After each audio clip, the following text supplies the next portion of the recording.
جب میں آئے واپس میں نے گلے پہ نشان دیکھا, میں نے کہا یہ, اور کہتے ہیں جلے چھاٹ جدو اسی کیا جائے کہ کروں تیرے نام پہ جہاں فدا, نہ بس ایک جہاں دو جہاں فدا. وہ بابا جی کا نظریہ, اور بابا جی نے یہ تو نہیں کہا بڑے بڑے معاملات خراب بھی ہوئے, حالات خراب بھی ہوئے, یہ تو نہیں کہا کہ میں اپنے مشن سے پیچھے ہٹ جاؤں گا. کوئی کارواں سے ٹوٹا, کوئی بدگما حرم سے. اگر تاریخ کھولو تحریک لبیک کی تو بڑے بڑے لوگ چلے تھے, بڑے بڑے ساتھ چلے تھے, لیکن اگر وہ اپنی منزل پر آج بھی رواں ہے تو وہ صرف ایک بندے کی اخلاص کی وجہ سے, جس کی ہم نے تنہائی کو بھی پاک پایا اور محفل کو بھی پاک پایا. ہم یہاں سے اٹھ کر باہر جاتے ہیں اور کہتے ہیں فلاں امیر صاحب دی فلاں, فلاں جناب فلاں, فلاں ذمہ دار دی فلاں, فلاں. اے نہیں ہونا, پھر اے اس طرح ہی ہوئے گا جس طرح اسی چل رہے ہیں. اسی کہنے ہیں سب پیچھے جانا, اسی پیچھے جانا یا اگے جانا ہے, دسو تسی اگے جانا تو پھر امیر المجاہدین دے طریقے ہوتے جانا پینا, پھر اسلام دا جو اصول ہے اندے ہوتے جانا پینا. ذات پیچھے, جذبہ اگے, اور جناب سوچ فکر اور توجہ مالکاں دی طرف. پھر مالک کانڈ نہیں لگن دیندے, باخدا نہیں لگن دیندے. پھر ایسی ایسی جگہ تو ایسے ایسے حالات اچ مدد آندی کہ انسان پریشان ہو جاتا. لیکن اگر یہ آکھیا جاوے کہ جناب سانو عزت ملے اور ساری جناب پہ اے ہو جائیے, اسی نال تصویر کھچا لئیے, اسی یار اے کر لئیے, اسی وہ کر لئیے. میں بھی پچھتانا, لیکن کوئی ثابت نہیں کر سکتا کہ امیر المجاہدین دے نال کوئی باقاعدہ تصویر ہے, کوئی باقاعدہ جناب نال کھوڑ کے ساری زندگی نال کھڑے رہندے. لیکن انہوں نے تربیت واسطے تھلے اتارے سی, اور تربیت واسطے تھلے اتارے سی, اور کیا سی کہ زمانے دے ٹھڈے کھاؤ تو انہوں پتہ لگے کہ زمانہ کی چالا چلدا. آج اسی اتنے بیٹھے ہیں نا, با خدا میں ہاتھ کھڑے کر کے کہنا کہ حضرت صدیق اکبر نے اے فرمایا سی نا کہ کوئی حضرت عمر بھی فرما دے سن کوئی 2 درہم دے تے میری خلافت لے لوے. با خدا آج وہ گل سمجھ آئی. اے ذمہ داری آسان نہیں ہوندی, اے ذمہ داری بہت مشکل کام ہے. اگر تسی کارکن ہو تو میں او لمحے نو ترسدا جنہ لمحے چ میں کارکن سا. میں تو سچی بات دسنا, کام کرن دا وقت ہر چیز ہوتا اتنی ایک زیادہ, ہر چیز دی طرفوں بالکل سوچ ہی سوچ اور فکرہ ہی فکرہ. اور اے بابا جی بیان کر دے سن نا کہ حضرت جناب سیدنا صدیق اکبر جدو خلیفہ بڑھن تو بعد جدو 2.5 سال بعد آپ دا وصال ہویا, تے جس مکان دے آپ رہندے سن نا, اس مکان دی چھت جتے آپ سوندے سن وہ تو کالی ہو چکی سی. اے نہیں سی سمجھ آندی کہ یار کس طرح کالی ہو سکتی. اسی پوچھے جناب کیوں؟ فرمایا حضور دی جدائی وچ اور امت دی ذمہ داری وچ. اے ذمہ داری بڑی مشکل کام ہے. اگر تانوں ذمہ دار بڑھا دیتا گیا تے یاد رکھنا میں تواڈے کولوں پوچھا نہ پوچھاں, ڈویژن ضلع زون پوچھے نہ پوچھے, اے یاد رکھنا جنہاں دا اسی کام کر رہے ہیں نا انہاں تواڈے کو ضرور پوچھنا. اور اے ساڈا زندگی دا اصول دنیا تک محدود نہیں, اللہ اور اس دے رسول دی بارگاہ وچ حاضر ہونا اور اے دسنا کہ جناب 5 کروڑ وچ جے میرے اوتے ذمہ داری آئی نا تے اس ساری ذمہ داری دا جواب دے بھی میں سرکار دے سامنے ہونا کہ ہاں بھائی لوگوں نے تیرے ہوتے اعتماد کیتا سی کہ تو حضور دے دین واسطے حضور دے دین دے پرچم نو اگے لے کے چلے گا اور حضور دے دین دے پرچم نو بلند کرے گا. تو کدھر ستا رہا, تو کدھر عیاشیاں کرتا رہا, تو کدھر پھردا ٹردا رہا. اس دا جواب میں ہاں, لیکن میں پرچم تواڈے ہاتھ دیتا, میں تواڈوں بھی سامنے کر دیاں گا. حضور اے میرے نال کھڑے سن, انہاں کولوں بھی پوچھو نال. اگر میری پسند اور ناپسند تواڈے عہدے میں شامل ہوئے جس طرح پہلے کیا گیا پھر تو میں جرمدار ہاں. اگر میں اے سمجھ کے کہ اے بندہ تحریک دا بڑا مخلص ہے اور اس نو اگے لاؤ, او تحریک نو اگو دوڑتے پیچھو چھوڑ کری جاوے, پھر اس دا ذمہ دار میں نہیں ہوں, آپ بھی جواب دے اور ہر شخص تواڈے وچوں جواب دے. اور جنگ یرموک دے موقع تے بڑی مشکل جنگ, 11 صفحہ رومیہ دیاں 3 صفحہ مسلماناں دیاں. این جنگ دے دوران حضرت خالد بن ولید دی امارت دی ٹوپی اتروا لیتی گئی این جنگ دے درمیان. لیکن اخلاص کس نو کہندے اور معزز کس نو کہندے اور معزز بڑھنا خود اے کس نو کہندے. این موقع تے حضرت خالد بن ولید دے ہاتھ پیچھے بن کے یرموک دے موقع تے جڑے حضرت خالد بن ولید پورے رومیہ دے ہوتے جناب موت اور خوف دا نشان سن, انہوں نے ہاتھ بن کے پیچھے این میدان جنگ کے سامنے بٹھا کے حضرت ابو عبیدہ بن جراح نے ٹوپی اتروا لی تھی. انہوں نے کہا جناب ہے کی, انہوں نے کہا جی خلیفہ دا حکم آیا, جناب سیدنا عمر دا حکم آیا کہ اتار لی جائے, ہمارا تو تسی معذول ہو. انہوں نے کہا جی کی, انہوں نے کہا جی آج تو بعد میں کمانڈر ہاں, تسی ڈپٹی کمانڈر ہو, تسی میرے تھلے کام کرو گے. حضرت خالد بن ولید نے کیا مزہ ہی ہونا آئے گا. پہلے تو سوچ سمجھ کے چلنا پہندا سی, اور جو تسی حکم کرو گے میں چھاڑ مار دیں گا.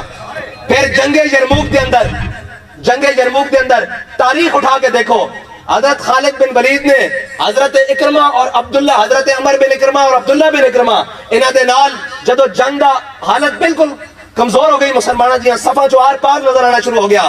حضرت اکرمہ نے اشارہ کیتا جڑے اپنے نال بندے سے اشارہ کیتا. حضرت اکرمہ گھوڑے تو تھلے لے آئے. اے ہوندی عمارت اے ہوندا جناب جذبہ. حضرت اکرمہ تھلے آئے اور آپ نے کیا لاؤ بھائی آج موت تے ہاتھ بیعت کرو, اس ہاتھ تے بیعت کرو, اس ہاتھ تے بیعت کرو جس نے اس جنگ وچ مرنا. تے آپ دے بیٹے نے چھاڑ مار کے سب نالوں پہلے بیعت کی تھی. پھر ایک قیادت جڑی نا ایک تاریخ دے اندر لکھیا ہویا یہ سارا کچھ 500 بندے نے 500 صحابہ نے تابعین نے جانا دے دیا اور جنگ جتوا دیتی. ایس پٹ دیتے حضرت خالد بن ولید دے حضرت اکرمہ لیٹے ہوئے سن اور ایس تے انہاں دے بیٹے لیٹے ہوئے سن. خالد نو موت نہیں سی آ سکتی. خالد تا پہلے اور جو جاں بازی دے نال اور جس شد و مد دے نال حضرت خالد بن ولید نے جنگ یرموک لڑی, تاریخ کہندی اس تو پہلے نہ لڑن نہ اس تو بعد لڑن, کیونکہ اس ذوق دے نال لڑن کہ آج میں تھلے کسے دے لگ کے اور کسے دی ذمہ داری دے وچ لڑ رہا.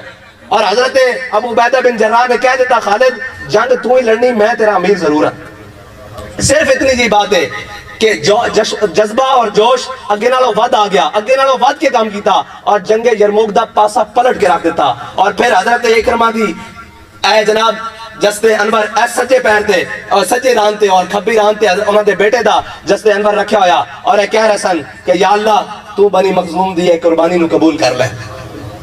اے کوئی معنی نہیں رکھ دے کہ جناب کسے نو اتار دیتا جاوے, کسے نو کھڑا کر دیتا جاوے, کسے نو اگے لیتا جاوے, کسے نو پیچھے کر دیتا جاوے.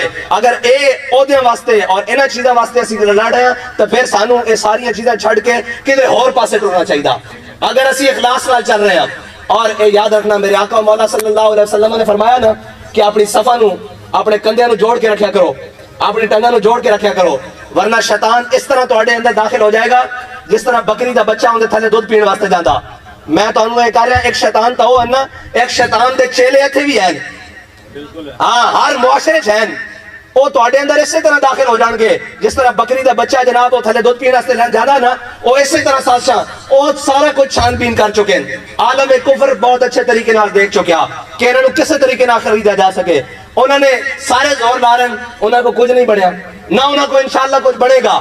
اے ہونا انہوں کو اے سازشاں کہ وہ آ کے کہن گے اے فلاں بندہ اس طرح, اے فلاں بندہ اس طرح, اے تانوں آپس سے لڑان گے اور تہاڈی صفا دے اندر دراڑ پیدا کرن گے. تانوں میرے بارے, مینوں شاہ صاحب دے بارے, شاہ صاحب نو جناب انہاں دے بارے, انہاں نو جناب فلاں دے بارے, حاجی صاحب دے بارے, انہاں نو جناب اے امیر صاحب دے بارے غلط فہمیاں پیدا کرن گے اور اے کہن گے جناب اے اس طرح اس طرح. وَإِن جَاءَكُمْ فَاسِقٌ بِنَبَإٍ فَتَبَيَّنُوا, تہاڈے کول جدوں بھی کوئی خبر لے کے آوے تے تہاڈا کام ہے اس دی تحقیق کرنا. اے تہاڈا کام ہے. تانوں کوئی آگے کہے جناب انج ہو گیا, تسی ساری ایک پاسے لگ پیندے ہو, کدی کھلو کے سوچیا جے کیویں ہو سکدا, کس طرح ہو سکدا, کیوں ہو سکدا. اے شیطان ساڈیاں صفاں داخل بہت سارے ہو چکے ہیں اور انہاں شیطانوں نو تسی پہچاننا کہ وہ کس روپ دے اندر تحریک نو نقصان دینا چاہندے ہیں. نہ تحریک لبیک اپنے میں تا تانوں آندے نال کیا سی کہ رستہ تک جا منزل تک جا, اسی دا رستہ بھی نہیں بدلیا اور نہ انشاءاللہ بدلیں گے. ساڈا رستہ بھی ہوئی ہے لیکن ایک کام ضرور ہے کہ کسی دی خواہش دے مطابق تحریک نو استعمال نہیں ہونے دیا گیا. ہاں نہ وہ اپنے دی خواہش دے مطابق نہ وہ بیگانے دی خواہش دے مطابق. اس چمن نو ساڈے بڑے نے لہو نال سنچیا اور اس دی جناب آبیاری کی تھی. اے نہیں ہو سکتا کہ کوئی کسے دے اشارے دے اور کیے ایک نام کے بے جڑا ترانہ چلتا سی نہ جھکنے والے ہیں نہ بکنے والے ہیں, نہ غیروں کے اشاروں پر چلنے والے ہیں. یہ بڑا اہم ہے. آج تک تنظیمیں تحریکیں برباد کی ہوئی ہیں کہ ان کو سبز باغ دکھائے جاتے ہیں. آپ فلاں طاقتور سے سلام لے لیں, فلاں طاقتور کی چھتری کے نیچے آ جائیں, فلاں سے بیٹھ جائیں, فلاں سے اٹھ جائیں, فلاں کر لیں. یقین جانیں ان کا انجام پھر وہی ہوتا ہے. ان کی رب اور رسول سے توجہ ہٹ جاتی ہے. ان کا انجام پھر کیا ہوتا ہے, یا وہ بھتہ خوری میں ملوث ہو جاتے ہیں, یا وہ جناب قبضہ مافیا میں ملوث ہو جاتے ہیں, یا وہ ان ساری چیزوں میں ملوث ہو جاتے ہیں. اس محفل میں بہت سارے اس چیز کے گواہ بیٹھے ہیں. ہمارے ایک ساتھی تھے جب میں کارکن تھا, میں آپ کو اس تربیت کی بات بتا دوں جو امیر المجاہدین جس نازک چیز سے ہمیں گزار کر گئے ہیں. ہمارے ایک ساتھی تھے کراچی سے, ان کے بہت سارے پیسے وہ جناب پھنس گئے یہاں لاہور میں علاقے میں, تو انہوں نے کہا کہ جی وہ پیسے نکلوا دیں. ہم نے ساتھیوں نے, کارکن تھے, سلام دعا تھی, بڑے تگو دو کی اس بندے سے ہم نے پیسے بہت سارے ریکور کرا دیے. یعنی اگر 100% تھے تو 70% ریکور کرا دیے. جب اس کو پیسے مل گئے نا, وہ پیسے لے کر کراچی لوٹ گیا تو بابا جی نے مجھے تنہائی میں بلایا, کہنے لگے ادھر آؤ. کہنے لگے یہ کام تم نے کیا ہے؟ میں نے کہا جی بالکل میں نے کیا ہے. ان کے علم میں تھا کہ یہ کیا ہے. فرمایا آج کے بعد نہیں کرنا. میں نے کہا جی اس کی وجہ؟ فرمانے لگے ایک طرف ظالم کا پیسہ ہے اور ایک طرف مظلوم ہے, اور جب وہ ظالم تھا یہ مظلوم ہے, اب وہ ظالم ہے یہ مظلوم ہے. اس کا پیسہ تم کسی بھی طرح سے کسی بھی طریقے سے اپنے ہاتھ میں نہیں لینا. آج کے بعد یہ سارے کام چھوڑ دو. ان کو کہو بھائی یہ کام ہم اس وقت کریں گے جب حضور کا دین تخت پر آئے گا. فرمایا آج یہ کام کروانے والا تم سے کام کروا گیا ہے اور اپنے پیسے لے کر اپنے شہر چلا گیا ہے, یہ دوبارہ آئے گا اور یہ دوبارہ آئے گا اور اس سے بڑی اماؤنٹ لے کر آئے گا اور تمہیں کہے گا اتنے فیصد تحریک کے فنڈ کے نام پہ رکھ لو. یہ تربیت سنیں. فرمایا آئے گا اور اتنے فیصد تحریک کے فنڈ کے نام پہ رکھ دو اور باقی ریکور کرا دو, آدھے تم لے لو آدھے ہم لے لیتے ہیں, اس سے تحریک کا کام کر لیں گے. میں نے کہا جی ٹھیک ہے, ہو سکتا ہے ایسا ہو, آئندہ کے بعد یہ کام نہیں کرنا. فرمایا یقین جانے ٹھیک 1.5 ماہ بعد اس شخص کا دوبارہ مجھے فون آیا. کہنے لگا جی پیسے ہیں اور رقم بہت بڑی ہے. میں نے کہا کتنی ہے؟ وہ کہنے لگا 27 کروڑ. میں نے کہا جی اچھا پھر کیا کرنا ہے؟ کہنے لگا جی اگر آپ ہمیں 60% ریکور کرا دیں تو 40% آپ کی. میں نے کہا ہم جن کے پاس رہتے ہیں نا, پردوں میں بھی چھپا ہو تو چشمے بینا دیکھ لیتی ہے. باخدا ایسے کہا. میں نے کہا تم نے بعد میں ہمیں یہ آفر دینی تھی, اس سے پہلے مجھے آفر آ چکی ہے. وہ کہنے لگا یہ آپ کو کیا آفر آئی ہے؟ میں نے کہا میرے بابا جی مجھے بتا چکے ہیں کہ یہ کام آئندہ کے بعد زندگی میں دوبارہ نہیں کرنا. یہ ہے تربیت. اس نازک دور سے اتنے نازک مراحل سے وہ بچا کر لائے ہیں. ان کو تکلیف ہی یہ ہے سب کو, اپنے اور بیگانوں کو, کہ یہ ہمارے ہاتھوں میں استعمال کیوں نہیں ہوتے. ورنہ استعمال ہونا کوئی مسئلہ تو نہیں ہے, چند دن کی چاندی بھی ہے, چند دن کی عزتیں بھی ہیں, لیکن ہم نے رب اور رسول کی بارگاہ میں منہ نہیں دکھانا. ہم نے حضور کے سامنے اپنے بابا جی کے ساتھ حضور کے سامنے پیش نہیں ہونا. جو امانت ہمارے تک آئی ہے انشاءاللہ ہمارے جیتے جی اس کے اندر کوئی رتی برابر بھی کمی اور بیشی نہیں کر سکتا. اور یہ بھی نہیں ہو سکتا کہ جو اس کا جو دل چاہے وہ زندہ باد زندہ باد زندہ باد زندہ باد. اور آج ایک سبق لے کر جاؤ, عزت کی طلب کرنا چھوڑ دو, عزت تمہارے پیچھے پیچھے بھاگے گی.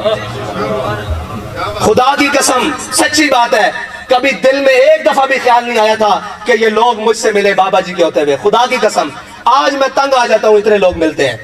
یہ یاد رکھنا, عزت سے بھاگو, عزت تمہارے پیچھے چلے گی. اور ہم نے دیکھا ہے کہ بابا جی نے ساری زندگی چھوٹوں کو بڑا بنایا ہے. چلو جی آپ بھی اللہ کی رحمت نے یہ گوارا نہیں کیا کہ یہ بندہ پھر پیچھے رہ جائے, پھر اللہ نے سب سے آگے نکال کر آگے رکھ دیا. ہاں, اور اسلام کسی کا قرض نہیں رکھتا. ہم نے اپنی زندگی میں بڑے بڑے لوگ جاتے دیکھے, بڑی بڑی دنیا جاتی دیکھی, لیکن جو آج بھی ہم سامنے بیٹھے ہوں مسجد کے سین میں اور بابا جی کا دروازہ جب ایسے کھلتا ہے نا تو لوگ دیوانہ وار بابا جی کی طرف ہی جاتے ہیں. اس کا مطلب ہے کہ اخلاص ہے, اور اس کا مطلب ہے کہ وہ میگنیٹ اللہ تعالیٰ نے محبت رسول کا جناب بابا جی کے دل میں رکھا ہوا تھا, کہ جس کے اندر رتی برابر بھی کوئی شک نہیں تھا, رتی برابر بھی کوئی ذاتی خواہش اور دنیاوی لالچ نہیں تھی. بس آج کے بعد معاشرے میں جاؤ, عزت طلب کرنا چھوڑ دو, اللہ تمہیں ساری عزتوں سے نوازے گا. وہ جو تمہارے خلاف سازشیں کرتے ہیں, تمہیں لگتا ہے کہ یہ مجھے نیچا دکھانے کی کوشش کرنے جاتے ہیں, یار جب اللہ تمہیں نیچا نہیں کرنا چاہے گا یہ کون ہوتے ہیں, ساری دنیا بھی لگ جائے. ہم نے دیکھا نہیں ہے, آج ان کو بڑے بابا جی یاد آتے ہیں. بابا جی تو سینکڑوں FIR اپنے ساتھ قبر میں لے کر گئے ہیں اور حضور کی بارگاہ میں پیش ہونے کے لیے لے کر گئے ہیں, اور یہ بتانے کے لیے آج ان کو بڑا درد نظر آتا ہے یہ دنیا ہوتی ستانے کے لیے. ہاں, ان کا جہاں تک بس چلا, جو بس چلا, انہوں نے بابا جی کو روکنے کی کوشش کی, لیکن وہ کیا کہتے ہیں, عشق دے طوفان ڈکے نہیں جاندے. ہاں, اور نہ کدی ڈکے جان گے. ساڑھے دلوں میں حضور دی محبت بالکل راسخ ہونی چاہیے. اگر تو انہوں یقین نہیں ہے کہ ساڑھا رستہ درست نہیں, بالکل ہونے اٹھ کے چلے جاؤ. اگر یقین ہے کہ رستہ درست ہے تو پھر تو نہ عزت دے پیچھے دوڑنا چاہیے, نہ دولت دے پیچھے دوڑنا چاہیے, نہ جناب مال اور متاع دے پیچھے دوڑنا چاہیے. تو ہر وقت اپنے مشن دی لگن دے پیچھے دوڑنا چاہیے کہ اسی تحریک دی بہتری واسطے کی کر سکتے ہیں, تحریک دی اگے جناب پلاننگ واسطے کی کر سکتے ہیں, بجائے اس دے کہ ایک دوسرے دیاں لتا کھچن شروع کر دئیے. اور یہ یاد رکھنا, جدو اللہ تعالیٰ کسی دی برائی چاہتا نا تو اس نو اچھے کام تو ہٹا کے نا کسی برے کام پاسے لا دینا. ارے یاد رکھنا کہ قوماں پہلے دن نہیں تباہ و برباد ہو جاندیاں, قوماں دے تباہ و برباد ہونے دے بڑے سارے اسباب ہوندے ہیں. اس واسطے الحمدللہ اسی تباہی اور بربادی دی طرف نہیں جا رہے. اسی اس رستے تے ہاں جڑا رستہ امیر المجاہدین سانو دے کے گئے، اسی اس مشن تے ہاں جڑا مشن امیر المجاہدین سانو دے کے گئے، ٹھیک ہے، اسی اسی رستے تے جا رہے ہیں۔ متا کوئی تہاڈا رستہ خراب کرن دی کوشش کرے، متا کوئی تانوں جناب اپنے رستے تو اتار کے دائیں بائیں کرن دی کوشش کرے، جدو وہ کوشش کرے تو پھر بابا جی دی گل تو سنا دینا، کوئی یار دی گل سنا ملا، نہ لمے پینڈے پا ملا، نہ علماں وچ پھسا